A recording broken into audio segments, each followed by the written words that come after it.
Hello everyone, welcome to Ved academy. तो आज हम करने वाले हैं एनएसओ क्लास 5 का ओलंपियाड वर्कबुक सॉल्व। और आज हम स्टार्ट कर रहे हैं third chapter, that is plant. तो प्लांट से रिलेटेड आपने अपने स्कूल में अभी तक गो थ्रू किया होगा, आई थिंक सो। और ओलंपियाड में ये आपको सॉल्व करने में बहुत इजी हो जाएगा अगर आपने अपने टेक्स्ट बुक से आपके स्कूल में प्लांट वाले चैप्टर हो गए हैं तो।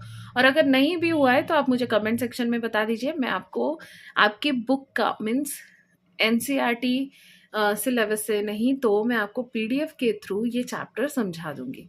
तो चलिए हम one by one question solve करते हैं रिलेटेड टू प्लांट। और इसमें जो पोर्शन टेक्स्ट के लाए हैं वो किस टॉपिक से रिलेटेड है वो भी देख लेते हैं हम। Parts of a plant, seed structure and germination, agriculture, reproduction in plant, seed dispersal, things we get from plant से हमें क्या क्या मिलता है। तो चलिए one by one question solve करते हैं। लेकिन उसके पहले अगर आप हमारे चैनल में नए हैं तो चैनल को सब्सक्राइब करना बिल्कुल ना भूलिए, क्योंकि जो भी नेक्स्ट वीडियो मैं अपलोड करूंगी वो आपको उसकी नोटिफिकेशन मिल जाएगी। तो चलिए स्टार्ट करते हैं। क्वेश्चन नंबर 1 में बोला है विच of the following show the correct match of a seed and 8 modes of dispersal. मतलब क्या है, ये जो 4 ऑप्शंस आपको दिए गए हैं इसमें आपको करेक्ट मैच फाइंड आउट करना है, जिससे ये सीड डिस्पर्सल जो है ये एनिमल मतलब जो सीड डिस्पर्सल है वो उसका जो कॉम्बिनेशन दिया है वो सही होना चाहिए। जैसे कि ये देखिए, ये जो सीड है इसे हम क्या कहते हैं, इसे कहेंगे कॉकल बर्ड। कॉकल बर्ड जो किससे डिस्पर्स होता है, एनिमल से डिस्पर्स होता है। अगर आप कभी फार्म में गए होंगे अपने, तो वहां पे भी आपके कपड़ों में कभी कभी ये जो सीड है ना ये चिपक जाता है, अगर आपको याद होगा तो। ये है हिप्टेज, और हिप्टेज डिस्पर्स होता है वाटर से। ये है डेंडेलियन, तो डेंडेलियन डिस्पर्स होता है विंड से। And this is the coconut. Coconut wind से डिस्पर्स नहीं होता। अगर विंड से डिस्पर्स होता तो सबके सर में कहीं ना कहीं तो लग ही जाता है कोकोनट, है कि नहीं। ये वाटर से डिस्पर्स होता है, मतलब एक जगह से दूसरी जगह वाटर से डिस्पर्स होता है। तो इसका सही ऑप्शन होगा this one, option number A, that is the cockle bird. ठीक है, चलिए क्वेश्चन नंबर 2 देख लेते हैं। क्वेश्चन नंबर 2 में क्या पूछा है, क्वेश्चन नंबर 2 में बोला है select the plant pair that show similar mode of vegetative reproduction. तो हमें एक प्लांट पेयर जो सही है वो हमें इसे टिक आउट करना है, जो वेजिटेटिव रिप्रोडक्शन से रिप्रोडक्शन होती है। वेजिटेटिव रिप्रोडक्शन का मतलब होता है कि प्लांट का कोई भी ऐसा पार्ट जिससे वो रिप्रोडक्शन मतलब अपने जैसा ही ओन काइंड रिप्रोड्यूस करता है। ठीक है, तो यहाँ पे ऑप्शंस में दिया हुआ है ginger, radish, coconut, beetroot, rose, carrot, sweet potato and dahlia. तो ये सारे जो है, जैसे कि जिंजर देख लीजिए, जिंजर जो है वो अंडर ग्राउंड के अंडर में उगता है, और रेडिश भी सेम वैसे ही है, राइट। लेकिन यहाँ पे आपको क्या बोला गया है, प्रोपोगेट वेजिटेटिव बताना है आपको। तो उसका सही आंसर होगा sweet potato and dahlia, because sweet potato and dahlia जो है वो प्रोपागेट वेजिटेटिव है। और ये किस वजह से है, with the help of their roots.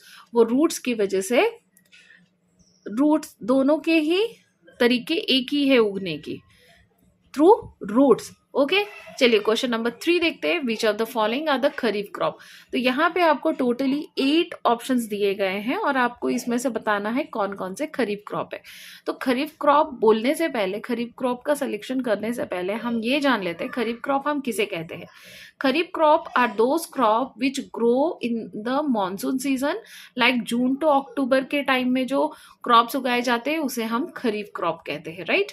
तो अब इसमें खरीफ क्रॉप कौन सा है, तो राइस है, मिलेट है, सोयाबीन है, कॉटन है एंड मेज है। ठीक है, तो इसका सही आंसर कौन सा होगा, तो इसका सही आंसर होगा option number B. Option number B will be your correct answer. Okay okay, question number 4 देख लेते हैं। The purpose of activity shown in the picture is. तो ये है विनोइंग। और विनोइंग आपने कभी देखा है नहीं देखा, आई डोंट नो, लेकिन आपने देखा होगा आपकी मम्मी दाल चावल हमेशा थोड़ा सा छटकती है और फिर उसके बाद उसे कुक करती है। तो इस प्रोसेस को विनोइंग कहा जाता है और ये एक्टिविटी इसलिए किया जाता है ताकि चाफ को, मीन्स जो छिलके होते हैं ग्रेन के, उसे उससे अलग किया जा सके। ठीक है, तो यहाँ पे ऑप्शंस देख लेते हैं। To separate grain from the stalk of the crop, to protect the crop from the grazing animal, to irrigate the crop field, और to separate grain from the chaff. तो जाहिर सी बात है, मैंने आपको पहले ही बोला था हिंदी में, to separate grain from the chaff इस प्रोसेस के लिए यूज किया जाता है। तो option D will be your correct answer. Let's do the question number 5। If part X will be absent in papaya plant, new plant will not be produced. X is dash. Okay यहाँ पे बोल रहा है कि X हमें बताना है, चाहे वो रूट्स हो, फ्लावर हो, लीफ हो, वो क्या है पपाया प्लांट में। अगर वो नहीं होगा तो प्लांट प्रोड्यूस ही नहीं करेगी, रिप्रोड्यूस ही नहीं करेगी। तो वो कौन सा है? तो यहाँ पे ऑप्शन दिया है रूट, फ्लावर, लीव्स और नन ऑफ दिस। आपको लग रहा होगा सीड्स होना चाहिए, लेकिन नहीं। अगर आप पपाया प्लांट अगर आपके आसपास है तो आप देखेंगे कि पपाया प्लांट में जब फ्लावर आता है फिर उसके बाद पपाया प्लांट मतलब पपाया आता है और पपाया के अंदर सीड्स होते हैं, फिर सीड से ही रिप्रोड्यूस होता है, राइट। लेकिन यहाँ पे रिप्रोडक्शन का नहीं पूछा है। यहाँ पे अगर आप ध्यान देंगे new plant will not be produce बोला है, तो यहाँ पे सही आंसर होगा option number B, that is flower. Okay, let's do the question number 6। Question number 6 में बोला है study the given relationship based on the seed dispersal method and select the option that satisfy the same relation. अब यहाँ पे देखिए dandelion and Poppy दोनों, तो dandelion जो है, डेंडिलियन एंड पॉपी, तो इसका जो रिलेशनशिप है आपको वैसे ही इसका रिलेशनशिप देखना है, एंड जो दोनों को ही क्या कर सके, दोनों के ही रिलेशनशिप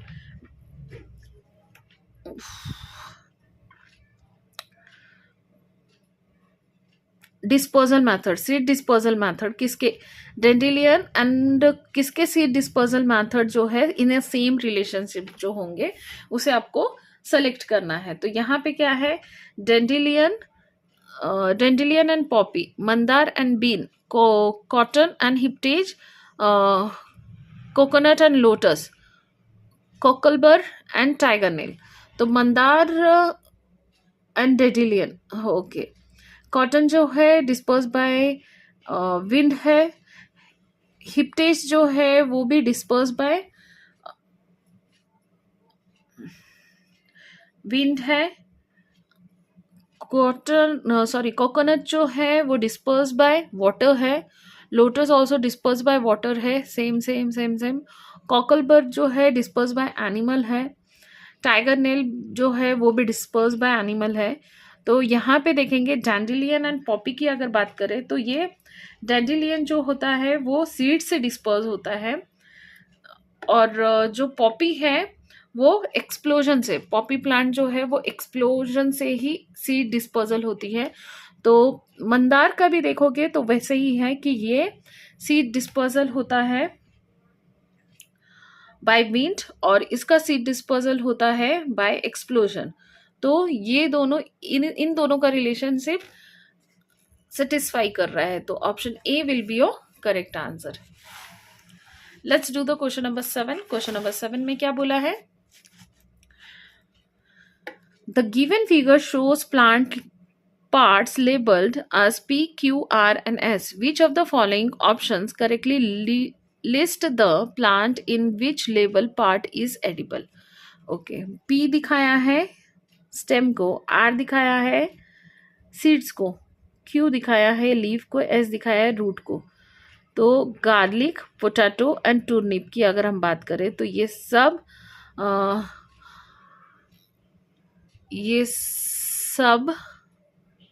नहीं है, बिकॉज स्टेम दिखाया है। Millet, cauliflower and cabbage, Q को दिखाया है that is the leaf, cauliflower and cabbage नहीं, cauliflower is a flower of a plant, तो ये भी नहीं है। Chickpea, maize and wheat, these are the seeds of a plant, R right, these are the seeds of a plant. And S दिखाया है ginger, carrot and onion को, तो इसका सही ऑप्शन होगा ऑप्शन नंबर सी आर, क्योंकि the seeds of a plants which we used as a food is chickpea, maize and wheat, right? Let's do the question number 8. Why X cannot make its own food and reproduce with the help of tiny structure called spores? Which of the following present X? Fern, mushroom, bryophyllum and the helia. तो यहाँ पे बोला गया है question में x जो है वो फूड नहीं बना सकते हैं and reproduce with the help of tiny structure, उसके टाइनी स्ट्रक्चर से वो रिप्रोड्यूस करते हैं कॉल्ड स्पोर्स। तो ये एक्स क्या है? तो ये और ये अपना खाना खुद बना सकते हैं, means they can prepare their own food, but mushroom photosynthesis नहीं कर सकता, इसलिए वो खाना नहीं बना सकता। तो option B will be your correct answer. Okay, let's do the question number 9। Question number 9 में बोला है refer to the Venn diagram the part X can be. अगर आप वेन डायग्राम को रिफर करेंगे तो पार्ट एक्स क्या होगा? कौन सी ऐसी चीज है जो कुकिंग के लिए भी मतलब उगाई जाती है एंड स्पाइस के लिए भी? तो mustard, coriander, clove, both A and C. तो मस्टर्ड का मैं आपको बता दूं, मस्टर्ड जो है वो तेल के लिए भी उगाई जाती है और उसके बीज का भी इस्तेमाल किया जाता है। कोरिएंडर का तेल नहीं होता, धनिया का तेल नहीं होता, धनिया यूज़ की जाती है एज अ स्पाइस। क्लोव का तेल होता है लेकिन उसे हम घर पे कंज्यूमिंग के लिए यूज़ नहीं करते। They have a medicinal property, so they used for a medical purpose only, and हम स्पाइस के लिए यूज़ करते हैं। तो इसका सही ऑप्शन होगा ऑप्शन नंबर ए, मस्टर्ड। ठीक है, let's do the question number 10। Question number 10 में बोला है read the given experiment and answer the following question. Ria cut a piece of from a potato with an eye or bird with shoot growing from it.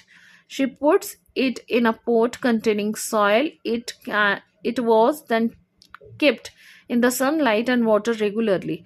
After some time, she saw a potato plant growing from it.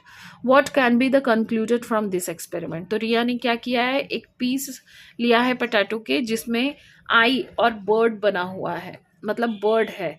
अगर आप potato को थोड़े दिन के लिए घर में रखेंगे और तो आप उसमें देखेंगे छोटे छोटे से वाइट से पैचेस आने लगते हैं, that is known as eye और bird of a potato.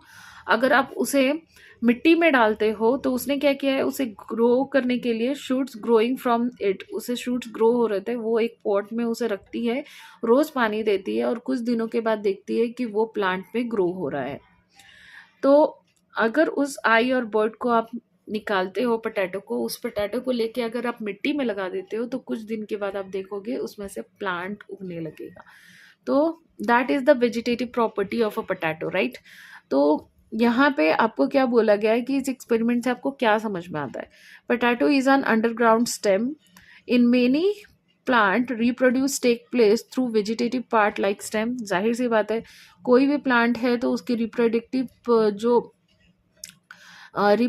Part होता है, वेजिटेटिव पार्ट होता है, उसी से ही वो रिप्रोड्यूस करता है। Plant need sunlight and water to grow. In many plant reproduction take place through seeds.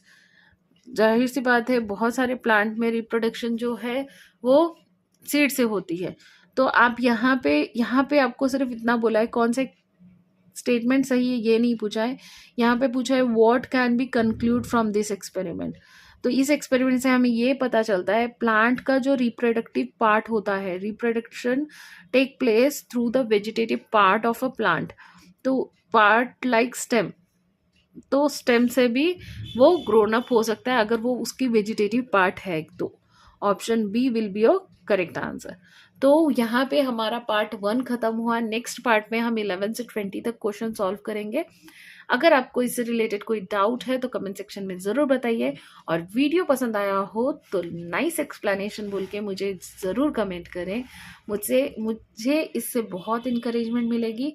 और अगर हम हमारे चैनल में नए हैं तो चैनल को सब्सक्राइब करना बिल्कुल ना भूलें। अपने फ्रेंड्स के साथ शेयर कीजिए, क्योंकि एजुकेशन बांटने से बढ़ता है। तो चलिए, तब तक के लिए स्टे ट्यून्ड एंड बाय।